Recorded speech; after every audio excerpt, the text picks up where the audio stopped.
cotidiano de la cartógrafa. ¿Podría una mujer construir toda su carrera sobre una mentira y aún así merecer ser amada? Era el año 1887, y la Royal Geographical Society de Londres nunca, en sus 112 años de existencia, había admitido a una mujer. Ese hecho no era simplemente una política. Era arquitectura, entretejida en la piedra del edificio, en los rituales de la sala de conferencias, en la propia gramática de las cartas que intercambiaban sus miembros.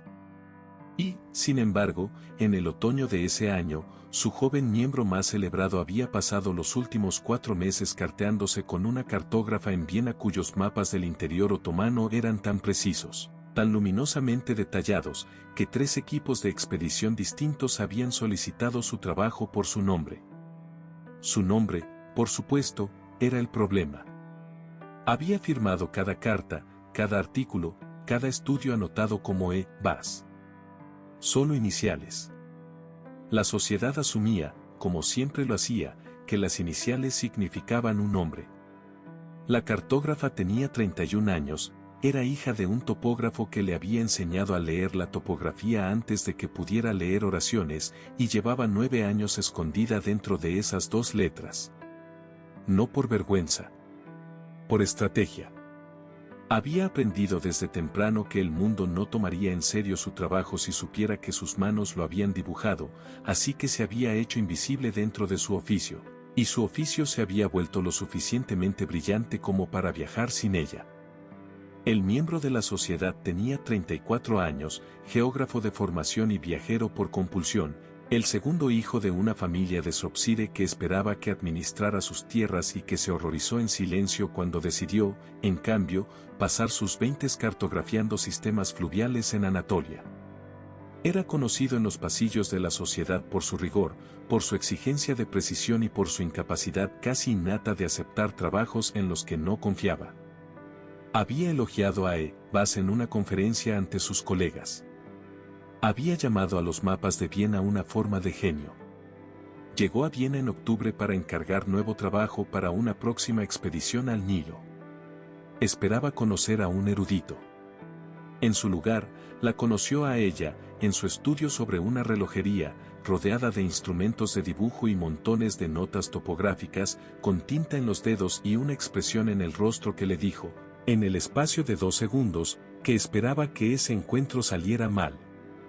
No había planeado engañarlo en persona. Había planeado decírselo de inmediato. Lo había ensayado.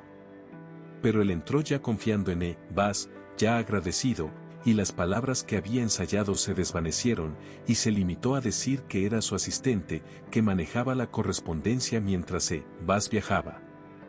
Le pasaría el encargo. Fue la peor decisión de su vida, y la tomó en 3 segundos, y pasaría el siguiente año pagando por ella. Él regresó la tarde siguiente con preguntas. Volvió al día siguiente con más. En una semana llegaba por las mañanas con café y una discusión sobre la pendiente de los ríos, y ella le respondía con toda la fuerza de todo lo que sabía, que no era poco, y él la miraba de una forma en que nunca la habían mirado antes. No con desdén. Con reconocimiento. Era embriagador y aterrador y ya era demasiado tarde. Para noviembre trabajaban juntos a diario. Para diciembre había dibujado 3 mapas preliminares para la expedición mientras él observaba, haciendo preguntas que ella respondía con las manos aún en movimiento.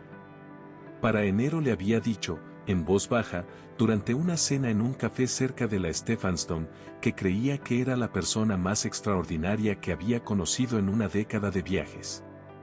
No estaba hablando con E. Bass. Estaba hablando con ella. Con la mujer que decía ser la asistente. Y E. Bass, sentada frente a él con el tenedor aún en la mano, sintió el frío particular de una mentira que ha crecido lo suficiente como para tener su propia gravedad. Tenía miedo de algo muy específico, y lo había tenido durante 9 años, que su trabajo, si se le atribuía correctamente, sería reclasificado. No descartado de inmediato, quizá, sino trasladado discretamente de la categoría de contribución seria a la de logro encantador, de la forma en que la gente hablaba de una mujer que tocaba el piano con belleza, como si la belleza fuera el límite de lo que podía lograr.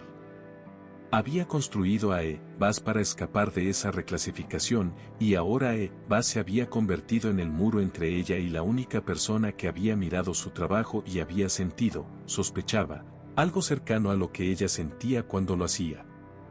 Él tenía su propio miedo, que ella aún no conocía.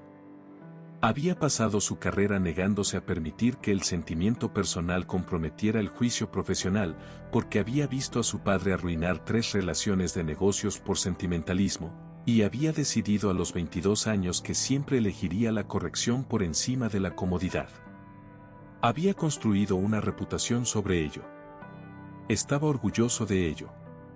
También lo había dejado solo de una manera que había dejado de examinar.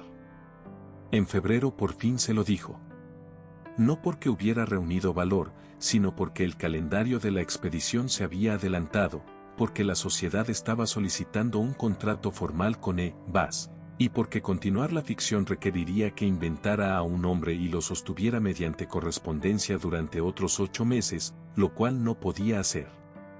Se lo dijo un martes por la tarde, en el estudio, sin preámbulo, porque para entonces había aprendido que él reaccionaba mal a las introducciones largas. Le dijo que Bas era ella. Siempre lo había sido.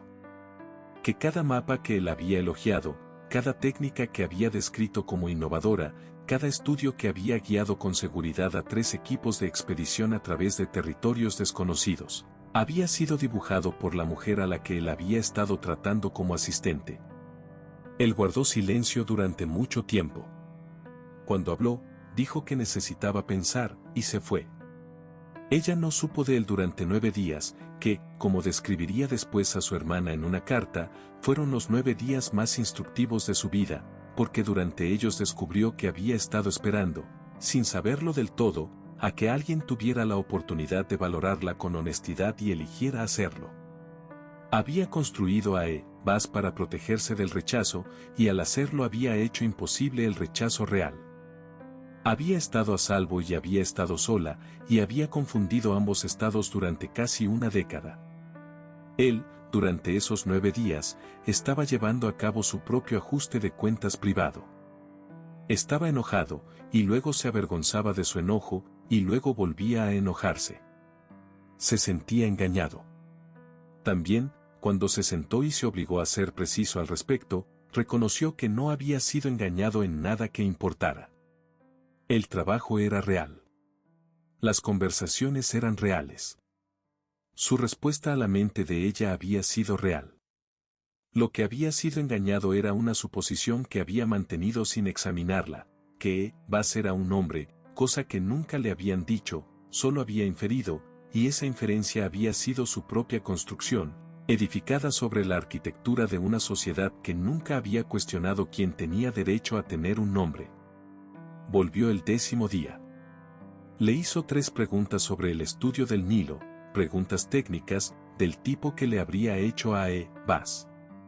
Ella respondió cómo lo habría hecho Bas, porque ella era Bas, y él asintió, y luego dijo, muy en voz baja, que había hablado con 2 colegas sobre el contrato de la expedición y que, si ella estaba dispuesta, tenía la intención de presentarlo con su nombre completo e informar a la sociedad, formalmente, de quién había producido los mapas de Viena.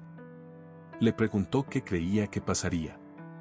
Él dijo que pensaba que habría resistencia, y que esa resistencia sería superada, porque el trabajo era innegable y él había pasado 2 años construyendo suficiente credibilidad dentro de la sociedad como para forzar la discusión.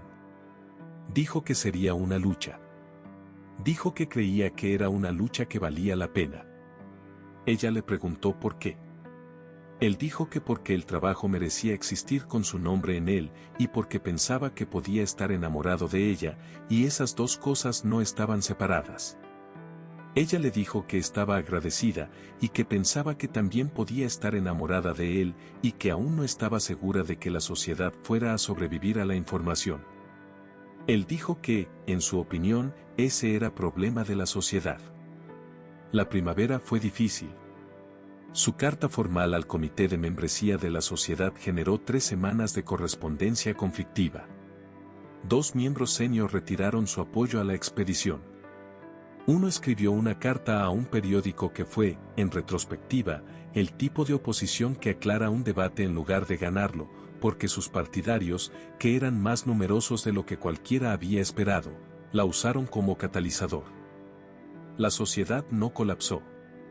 Se dobló, y luego se mantuvo en una nueva forma.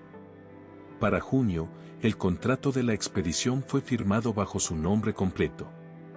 Para julio, había sido invitada a presentar su metodología en la serie de conferencias de otoño, lo cual no era lo mismo que la membresía, pero era una apertura que no había existido antes.